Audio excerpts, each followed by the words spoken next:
അറിവമ്മ അലിവമ്മ. ഗുരു പ്രത്യക്ഷ ദൈവമാണെന്ന് കണ്ടാലേ വളർച്ചയുണ്ടാകും. ഗുരു ശരിക്കൊരു ത്യാഗിയാണോ സത്യസന്ധനാണോ എന്ന് നേരിൽ മനസ്സിലാക്കി പൂർണ്ണ വിശ്വാസം വരാതെ ആരെയും ഗുരുവായി സ്വീകരിക്കരുത്. ഗുരുവായി ഒരാളെ സ്വീകരിച്ചു കഴിഞ്ഞാൽ അവിടെ പൂർണ്ണ സമർപ്പണമുണ്ടാകണം. എങ്കിലേ വളരുവാൻ കഴിയൂ. ഗുരുവിനോടുള്ള ഭക്തി എന്ന് പറയുന്നത് പൂർണ്ണ ശരണാഗതിയാണ്. അമ്മയുടെ ഗുരുവിൻ്റെ ഈ വാക്കുകൾ ചിന്തയിൽ ദീപം തെളിയിക്കട്ടെ.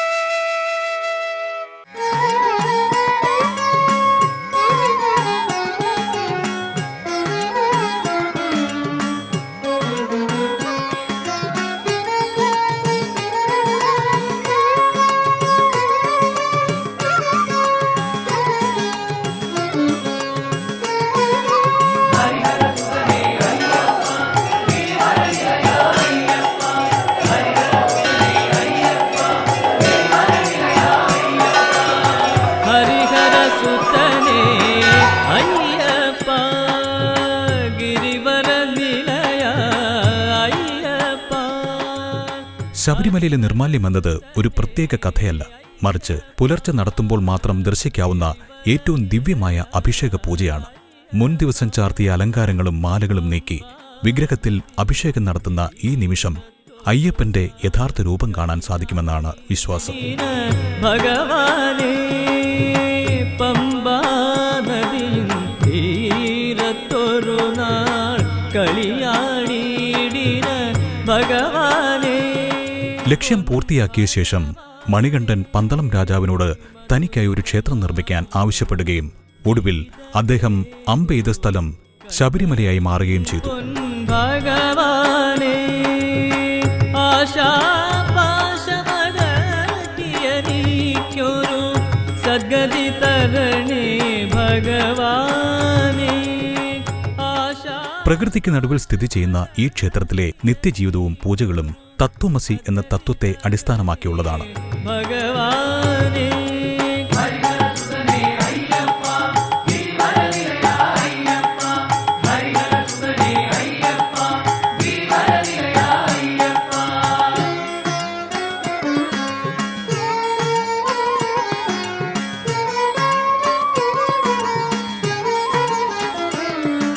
അടുത്ത് പ്രത്യേകം ക്ഷേത്രത്തിൽ മാളികപ്പുറത്തമ്മ എന്നു പേരുള്ള ശക്തിസ്വരൂപിണിയായ ഒരു ഭഗവതി സങ്കല്പവും തുല്യ പ്രാധാന്യത്തിൽ കുടികൊള്ളുന്നു. മംഗളദീപം കുടികൊള്ളും അന്ധകാരമാം സിന്ധുവിൽ നീന്തുമൻ അന്ധതീകുക ഭഗവാനേ. ക്ഷേത്രത്തിന് മുന്നിലുള്ള 18 പടികൾ പ്രസിദ്ധമാണ്. ഇവ 18 ആത്മീയ തത്വങ്ങളെ പ്രതീകവൽക്കരിക്കുന്നു എന്നാണ് വിശ്വാസം. നെയ്യഭിഷേകമാണ് ഈ ക്ഷേത്രത്തിലെ പ്രധാന വഴിപാട്.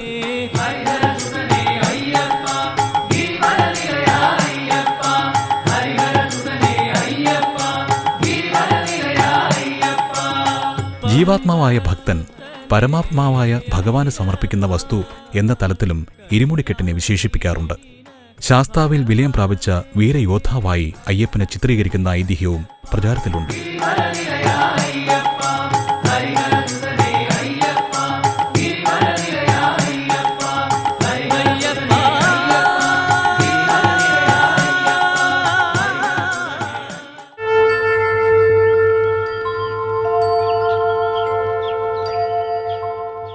ഇഷ്ടദേവതാ വന്ദനവും മംഗളാചരണവുമെല്ലാം പൂർത്തിയാക്കി രാമായണ ആഖ്യാനത്തിലേക്ക് പ്രവേശിക്കുകയാണ്. അവിടെ ഏറ്റവും സംഗ്രഹിച്ച് രാമചരിതത്തെ പറഞ്ഞുകൊണ്ട് ശ്രീരാമനെ വന്ദിക്കുന്ന ഒരു ഭാഗമാണ് നമ്മൾ ശ്രദ്ധിച്ചത്. ബ്രഹ്മാദി ദേവന്മാർ പ്രാർത്ഥിച്ച് യോഗ നിദ്രയിൽ കിടക്കുന്ന മഹാവിഷ്ണുവെ ഉണർത്തി, ആ മഹാവിഷ്ണുവാകട്ടെ ദശരഥപുത്രനായി സൂര്യവംശത്തിൽ ജനിച്ച്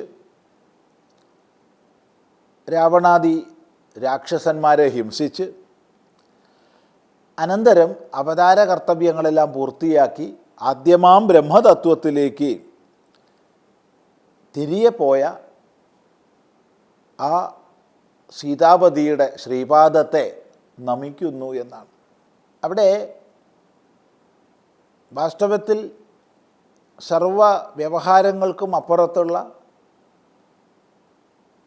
യോഗനിദ്രാവലംബിയായ, കേവലം യോഗശയ്യയിൽ വിലയിച്ചിരിക്കുന്ന ഭഗവാനെയാണ് സ്തുതിച്ചുണർത്തിയത്.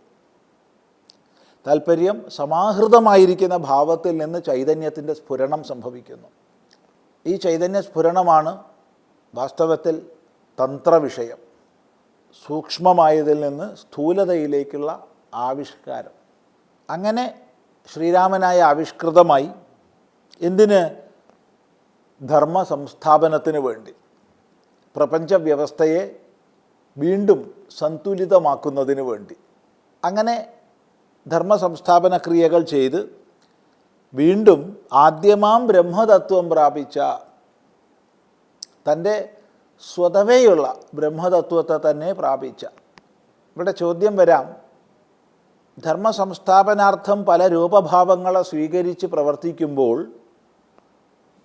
ബ്രഹ്മതത്വത്തിന് മാറ്റം വരുന്നുണ്ടോ? ഒരിക്കലുമില്ല. ഏത് രീതിയിൽ ലോകത്തിൽ ധർമ്മ സംസ്ഥാപന പ്രവൃത്തി ചെയ്യുമ്പോഴും തൻ്റെ സ്വരൂപത്തിന് യാതൊരു മാറ്റവുമില്ല.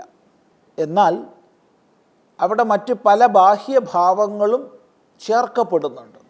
അവിടെ രാമനെന്നും കൃഷ്ണനെന്നും നീയെന്നും ഞാനെന്നും അവനെന്നും അവളെന്നും ഉള്ള വൈയക്തിക ഭാവങ്ങൾ ചേർക്കപ്പെടുന്നുണ്ട്. ഏതൊരു സത്യത്തിലാണോ ചേർക്കപ്പെടുന്നത് ആ സത്യത്തിന് യാതൊരു മാറ്റവും ഇല്ല. അവിടെ കൂടുതലോ കുറവോ ഇല്ല. ഏതാകൃതി വിശേഷങ്ങളിൽ കാണപ്പെട്ടാലും പല മൺപാത്രങ്ങളായി രൂപപ്പെടുമ്പോഴും മണ്ണ് തന്നെ. ഏതാഭരണ വിശേഷങ്ങളായി കാണപ്പെടുമ്പോഴും വസ്തു സ്വർണം തന്നെ. ബ്രഹ്മതത്വത്തിന് മാറ്റമില്ല, അത് ഉണ്മയാണ്. എന്നാൽ മധ്യത്തിൽ കൽപ്പിക്കപ്പെട്ട നാമരൂപഭാവങ്ങളെല്ലാം ശാന്തമായി എന്ന് മാത്രമേ അർത്ഥമുള്ളൂ. അല്ലാതെ മധ്യത്തിൽ അബ്രഹ്മമായി വീണ്ടും ബ്രഹ്മതത്വത്തെ പ്രാപിച്ചു എന്നർത്ഥം മനസ്സിലാക്കരുത്. അപ്പോൾ ആരോപിക്കപ്പെട്ട നാമരൂപഭാവങ്ങളും അതുമായി ബന്ധപ്പെട്ട ക്രിയകളുമെല്ലാം പിൻവലിച്ച് തൻ്റെ പാരമാർത്ഥികമായ ഭാവത്തിലേക്ക് തിരികെ പോയ, ഇത് വളരെ ശാസ്ത്രപഠനത്തിൽ ശ്രദ്ധിക്കേണ്ടുന്ന ഒരാശയമാണ്. സദൈവ സൗമ്യേതമഗ്ര ആസീത് എന്ന് ഉപനിഷത്ത് ഉപദേശിക്കും. ഹേ സൗമ്യ, അഗ്രേ ഈ സൃഷ്ടിജാലങ്ങളുടെയൊക്കെ പ്രകടനത്തിന് മുമ്പ്, സൃഷ്ടിക്ക് മുമ്പ് സത്ത് മാത്രമേ ഉണ്ടായിരുന്നുള്ളൂ. അപ്പോൾ അവിടെ ശിഷ്യന് ചോദ്യം വരുന്നുണ്ട്, ഈ സൃഷ്ടിജാലങ്ങളൊക്കെ ഉള്ള സമയത്ത് സത്തല്ലാതെ മറ്റോ വല്ലതും ഉണ്ടോ? ഒന്നുമില്ല, അപ്പോഴും സത്ത് തന്നെയാണ്. പക്ഷേ ആ സത്തിൻ്റെ തന്നെ വിവിധ ഭാവങ്ങൾ അവിടെ അധ്യാരോപിക്കപ്പെട്ടിരിക്കുകയാണ്. അതെല്ലാം ഉപസംഹരിക്കപ്പെട്ട് തൻ്റെ പാരമാർത്ഥിക സ്വരൂപത്തിലേക്ക്. എന്താണ് ആ പാരമാർത്ഥിക സ്വരൂപം? വേദാന്തവാക്യവേദ്യമാണ്. വേദാന്തവാക്യങ്ങളെ കൊണ്ട് അറിയപ്പെടേണ്ടതാണ്. വേദാന്തം വേദത്തിൻ്റെ അന്തം, വേദത്തിൻ്റെ താൽപ്പര്യ നിർണയം, ഉപനിഷത്തെന്നർത്ഥം. വേദാന്തവാക്യം, ഉപനിഷത് വാക്യം, തത്വമസി തുടങ്ങിയ മഹാവാക്യങ്ങൾ, അഹം ബ്രഹ്മാസ്മി, പ്രജ്ഞാനം ബ്രഹ്മ, അയമാത്മാ ബ്രഹ്മ തുടങ്ങിയ മഹാവാക്യങ്ങൾ, ആ മഹാവാക്യങ്ങളിലേക്ക് നമ്മളെ എത്തിക്കുന്ന അവാന്തരവാക്യങ്ങൾ, അങ്ങനെയുള്ള വേദാന്ത വാക്യങ്ങളിലൂടെ അറിയപ്പെടേണ്ടുന്നവൻ വേദൈശ്ച സർവൈഹി അഹമേവ വേദ്യ, സകല വേദവാക്യങ്ങളിലൂടെയും അറിയപ്പെടേണ്ടത് ഞാൻ തന്നെ എന്ന് ഭഗവത് വാണിയുണ്ട്. അപ്പോൾ സകല വേദാന്തവാക്യങ്ങളെയും വിചാരം ചെയ്ത് ആരെ സാക്ഷാത്കരിക്കുന്നുവോ ആ പരമമായ ബ്രഹ്മതത്വം തന്നെയാണ് സീതാപതിയായി വന്നിട്ടുള്ളത്. സീതയുടെ പതി രാമൻ. അപ്പോൾ ശ്രീരാമനിലൂടെ ആ പരമാത്മതത്വത്തെ ദർശിക്കേണ്ടതാകുന്നു. അങ്ങനെയുള്ള സീതാപതിയെ, സീതാപതി എന്നുള്ളത് വ്യക്തമായി പ്രകൃതിയെ, മായയെ സ്വീകരിച്ചിരിക്കുന്ന ഭാവത്തെ കാണിക്കാനാണ് സീതാപതി എന്നുള്ള ശബ്ദം പ്രയോഗിച്ചിട്ടുള്ളത്. അവിടുത്തെ സ്വതഭാവത്തിൽ മായ, മായാവി എന്നിവയെ വേർപെടുത്തി പറയേണ്ട ആവശ്യമില്ല. പ്രകൃതിയെന്നും പുരുഷനെന്നും ഈശ്വരനെന്നും ശക്തിയെന്നും അല്ലെങ്കിൽ ശിവനെന്നും ശക്തിയെന്നും പരമാത്മാവെന്നും മായയെന്നും വേർതിരിച്ച് പറയേണ്ട ആവശ്യമില്ല. ഏകമാണ്, അദ്വിതീയമാണ്. എന്നാൽ സൃഷ്ടി, സ്ഥിതി, സംഹാരം തുടങ്ങിയ വ്യവഹാരങ്ങളെ നമ്മൾ പരിഗണിക്കുമ്പോഴാണ് ശക്തി, ശക്തിമാൻ എന്ന് വേർതിരിച്ച് പറയേണ്ടി വരുന്നത്. ചൂട് അല്ലെങ്കിൽ ചൂട് കാരണമായിട്ടുള്ള പ്രവർത്തനം എന്നതിനെ പരിഗണിക്കുമ്പോഴാണ് നമ്മൾ അഗ്നിയുടെ ചൂടിനെ വേർതിരിച്ച് പറയേണ്ടത്. അല്ലെങ്കിൽ അഗ്നി പറഞ്ഞാൽ അഗ്നിയും ചൂടുമെല്ലാം അതിൽ അന്തർഭവിച്ചു. പൊള്ളുക എന്നുള്ള ക്രിയയെ പരിഗണിക്കുമ്പോഴാണ് അഗ്നിയുടെ ചൂടിനെ പറയേണ്ടതുള്ളൂ. ഇതുപോലെ സീതാപതി, ലക്ഷ്മീപതി, പാർവതീപതി തുടങ്ങി ശക്തിയുടെ പ്രകടനത്തെ ചെയ്തിരിക്കുന്ന ഭാവം അത് വ്യവഹാരത്തെ സൂചിപ്പിക്കുന്നതാണ്. അങ്ങനെ വ്യാവഹാരികമായി സീതാപതിയായിട്ട് വന്ന ഈ പരമാത്മതത്വത്തെ ഞാനിതാ വന്ദിക്കുന്നു എന്ന് പറയുകയാണ്. ഇനി മറ്റൊന്ന്, സീതാപതി ശ്രീപാദം. സീതാപതിയായിരിക്കുന്ന ഭാവത്തിൽ അത് ശ്രീപാദമാണ്, ഐശ്വര്യയുക്തമായ പാദമാണ്. ആ പാദത്തെ സേവിക്കുമ്പോൾ, ആ പാദത്തെ പൂജിക്കുമ്പോൾ അത് നമ്മളിൽ പരിശുദ്ധമായ ഭക്തിയെ വളർത്തി പരമമായ ശ്രീയിലേക്ക്, പരമമായ ബോധത്തിലേക്ക് നമ്മളെ നയിക്കും എന്നുള്ളതിലും ശങ്കയൊന്നുമില്ല.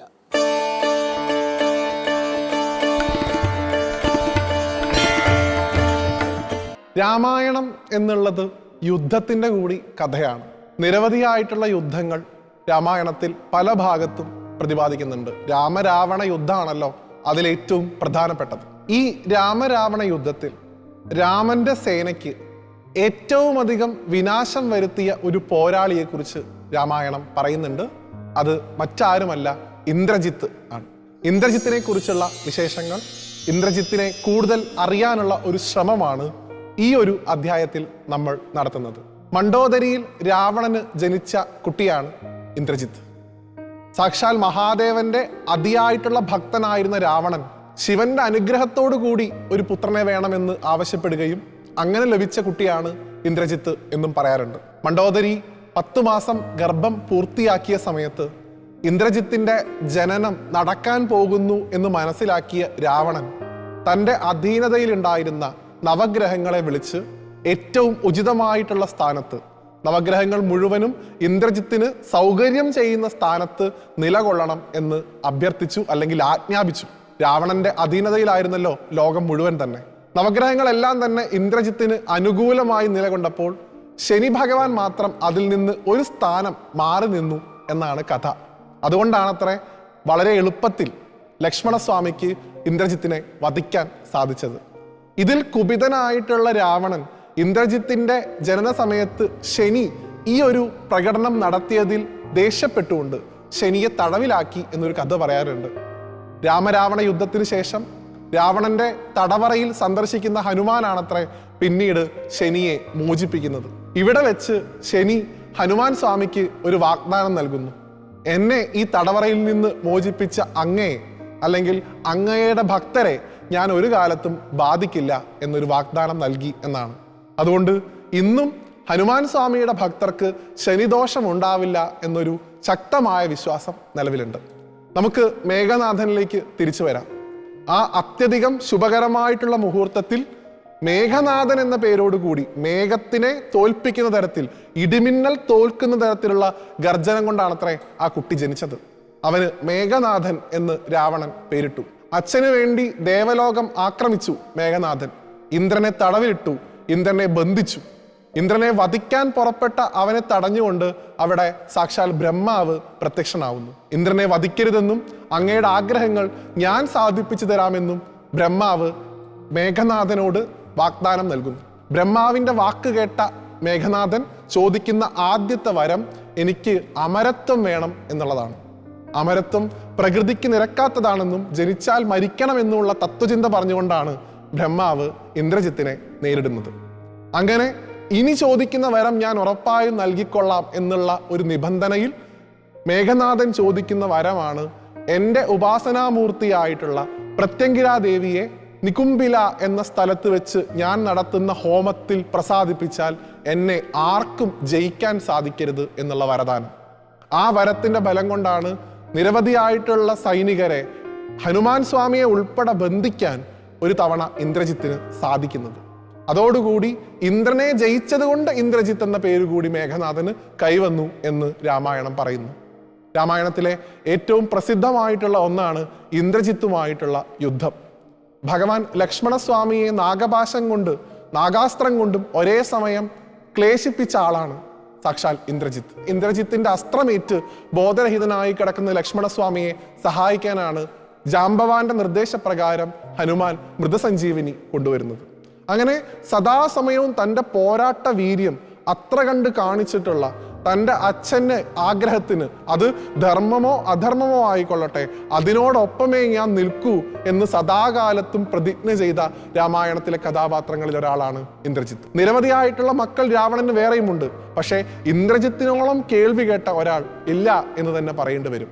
അദ്ദേഹത്തിന്റെ അവസാന കാലഘട്ടത്ത് ലക്ഷ്മണനുമായി ഇന്ദ്രജിത്ത് നടത്തുന്ന ഒരു യുദ്ധരംഗത്തിൽ സീതാദേവിയെ തന്നെ വധിക്കുന്നതായി ഇന്ദ്രജിത്ത് കാണിക്കുന്നുണ്ട്. ഇത് കാണുന്ന വിഭീഷണൻ പൊട്ടിച്ചിരിച്ചുകൊണ്ട് രാമനോട് പറയുന്നു, രാമ, ഇത് അവന്റെ മായയാണ്, അതൊരു മായാ സീതയാണ്. അവന് നികുംബിലയിൽ പോയി ഹോമം നടത്തി അതിൽ നിന്ന് കിട്ടുന്ന രഥവും അസ്ത്രങ്ങളും കൈവരിച്ചാൽ അവനെ ഒരാൾക്കും ജയിക്കാൻ സാധിക്കില്ല. എത്രയും പെട്ടെന്ന് നികുംബിലയിൽ പോയി ആ ഹോമം മുടക്കണം എന്ന് വിഭീഷണനാണ് എങ്ങനെ ഇന്ദ്രജിത്തിനെ വധിക്കണം എന്നുള്ള ഉപായം രാമലക്ഷ്മണന്മാർക്ക് പറഞ്ഞു കൊടുക്കുന്നത്. അങ്ങനെ തൻ്റെ കയ്യിലുള്ള മഹത്തരമായിട്ടുള്ള വാസുദേവാസ്ത്രം എന്ന് പറയുന്ന അസ്ത്രം കൊണ്ട് ലക്ഷ്മണൻ ഇന്ദ്രജിത്തിനെ വധിക്കുന്നു. ഇന്ദ്രജിത്ത് വീണു എന്നറിയുമ്പോഴാണ് രാവണൻ തൻ്റെ തോൽവി മനസ്സിലാക്കി തുടങ്ങുന്നത്. പിന്നീടാണ് രാവണൻ സ്വയം യുദ്ധത്തിന് പോകുന്നത്. ഇന്ദ്രജിത്തിൽ നിന്ന് നമുക്ക് എന്താണ് പഠിക്കേണ്ടത്?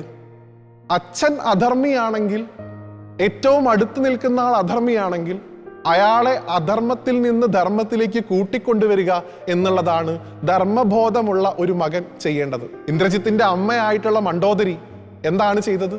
ഭർത്താവായിട്ട് പോലും രാവണനെ ഉപദേശിച്ചു, ഇത് അധർമ്മമാണ്, ധർമ്മമാണ് ചെയ്യേണ്ടതെന്ന്.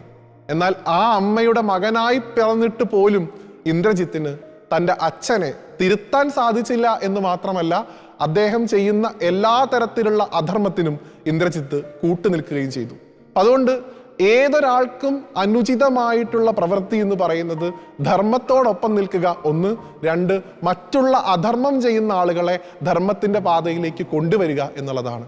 അത് ചെയ്യാതെ പോയി എന്നുള്ളതാണ് മഹാവീരനായിട്ട് പോലും ഇന്ദ്രജിത്തിനെ നമ്മൾ ഒരു രാമായണത്തിന്റെ മറ്റു വശത്തേക്ക് മാറ്റി നിർത്തുന്നത്. നന്മയുടെ വശത്ത് ഒരിക്കലും ഇന്ദ്രജിത്തിന് സ്ഥാനം കിട്ടാതെ പോയത് ഈ ഒരു കാര്യം കൊണ്ടാണ്. അതുകൊണ്ട് നമുക്ക് ചുറ്റും പ്രവർത്തിക്കുന്ന നിരവധിയായിട്ടുള്ള മനുഷ്യരുണ്ടാവാം. അതിൽ അധർമ്മികളുണ്ടാവാം, നിരീശ്വരവാദികളുണ്ടാവാം.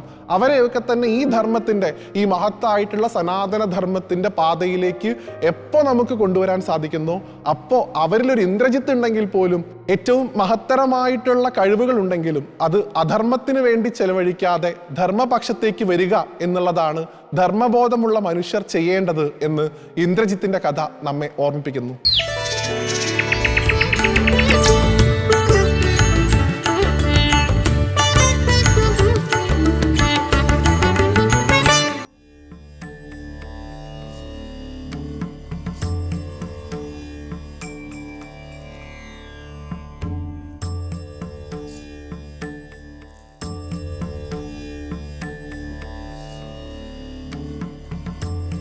മഹാപ്രഭോ, ദേവാ, ഒരൊറ്റ അസ്ത്രം കൊണ്ട് 7 സാലവൃക്ഷങ്ങളെയും പർവ്വതശൃംഗത്തെയും ഈ ഭൂമിയെ തന്നെയും അങ്ങ് പിളർത്തിക്കളഞ്ഞിരിക്കുന്നു. മഹാശക്തിശാലിയായ ബാലി അങ്ങേക്ക് മുന്നിൽ ഒന്നുമല്ലെന്ന് ഞാൻ അറിയുന്നു. ആ ശത്രുവിനെ നിഗ്രഹിച്ച് എന്റെ ജീവിതം സഫലമാക്കിയാലും പ്രഭോ, സഫലമാക്കിയാലും. അതെ സ്നേഹിത, ആ കർമ്മമാണ് ഇനി ചെയ്യപ്പെടേണ്ടത്. ചെല്ലു, കിഷ്കിന്ധയിലേക്ക് ചെല്ലു. ദുഷ്ടനായ സഹോദരനെ ശങ്ക കൂടാതെ യുദ്ധത്തിന് വിളിക്കൂ. ഞങ്ങൾ ഒപ്പമുണ്ട്. തീർച്ചയായും പ്രഭോ, അങ്ങനെ ചെയ്യാം.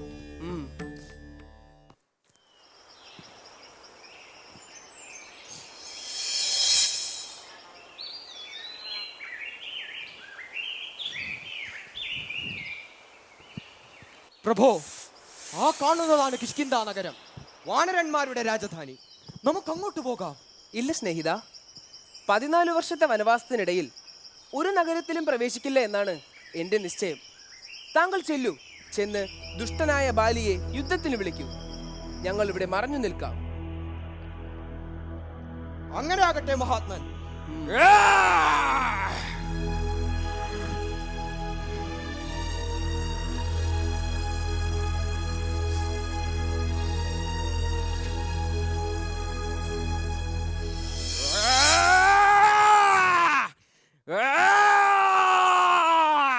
ദുഷ്ടനായ ബാലി, ഇതാ ഞാൻ വന്നിരിക്കുന്നു നിന്റെ അന്ത്യം കാണാൻ, നിന്റെ ജീവൻ എടുക്കാൻ.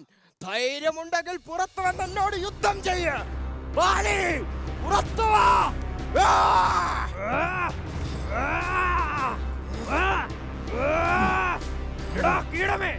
നിന്നെ ഈ പ്രപഞ്ചത്തിന്റെ അങ്ങേ അതിര് വരെ ഞാൻ ഓടിച്ചതല്ലേ, എന്നിട്ടും നീ തിരിച്ചു വന്നു.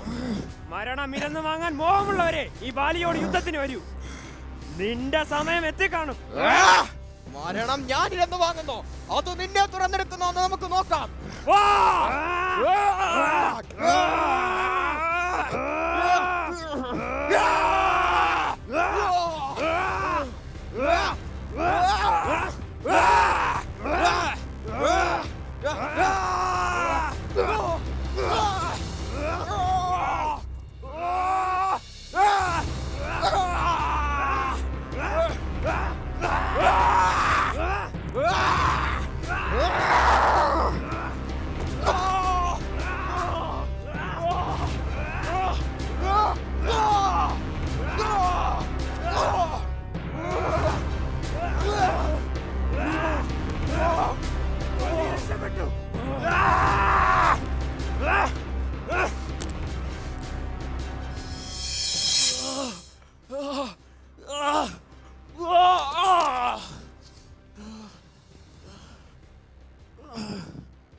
പ്രഭു, ബാലിയെ കൊണ്ട് എന്നെ കൊല്ലിക്കാനായിരുന്നോ അങ്ങ് എന്നോട് അവനെ യുദ്ധത്തിന് വിളിക്കാൻ പറഞ്ഞത്? ബാലിയെ കൊല്ലാനാവില്ലെന്ന് ഒരു വാക്ക് അങ്ങ് എന്നോട് പറഞ്ഞിരുന്നെങ്കിൽ ഞാൻ ഈ സാഹസത്തിന് മുതിരില്ലായിരുന്നല്ലോ പ്രഭു. സ്നേഹിത സുഗ്രീവ, ചലനം കൊണ്ടും ആകൃതി കൊണ്ടും രൂപം കൊണ്ടും നിങ്ങൾ രണ്ടുപേരും ഒരുപോലെ ഇരിക്കുന്നു. ആര് ബാലി ആര് സുഗ്രീവൻ എന്ന് തിരിച്ചറിയാനാവാത്ത അവസ്ഥയിലാണ് ഞാൻ അമ്പ അയക്കാതിരുന്നത്. നശിച്ചു, എന്റെ എല്ലാ ആശകളും പ്രതീക്ഷകളും നശിച്ചു പ്രഭു, എല്ലാം നശിച്ചു. ഇല്ല സുഗ്രീവ, താങ്കൾ ഇനിയും ബാലിയെ യുദ്ധത്തിന് വിളിക്കണം. ആ യുദ്ധത്തിനിടയിൽ ബാലിയെ ഞാൻ വധിക്കാം. പക്ഷേ താങ്കളെ വേറിട്ടറിയാനുള്ള എന്തെങ്കിലും ഒരു അടയാളം ധരിച്ചിരിക്കണം. പക്ഷേ അങ്ങനെ എന്തടയാളമാണുള്ളത്? ലക്ഷ്മണ, ആ ഗജപുഷ്പവള്ളി പറിച്ച് സുഗ്രീവന്റെ കഴുത്തിലണിയിക്കൂ. ആ മാല്യം കൊണ്ട് സുഗ്രീവനെ തിരിച്ചറിയാനാകും.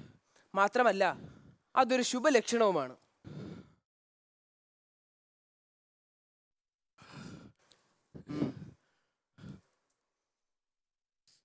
ചെല്ലു, ഇനി ബാലിയെ യുദ്ധത്തിന് വിളിക്കൂ. ബാലിയുടെ അന്ത്യയുദ്ധം ആരംഭിക്കട്ടെ.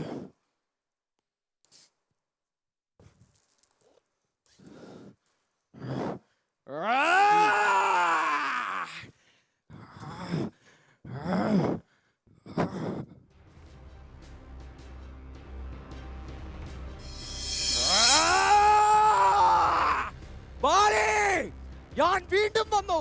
ധൈര്യമുണ്ടെങ്കിൽ യുദ്ധത്തിന് വാ.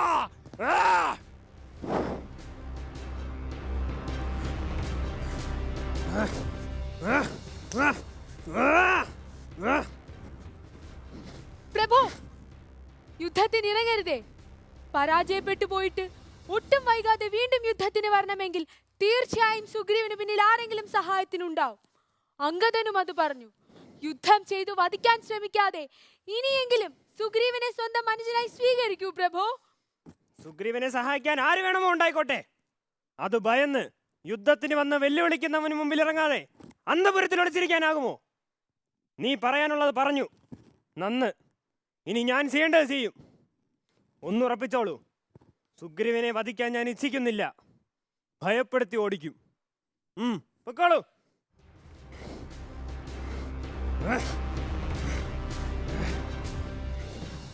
Ah!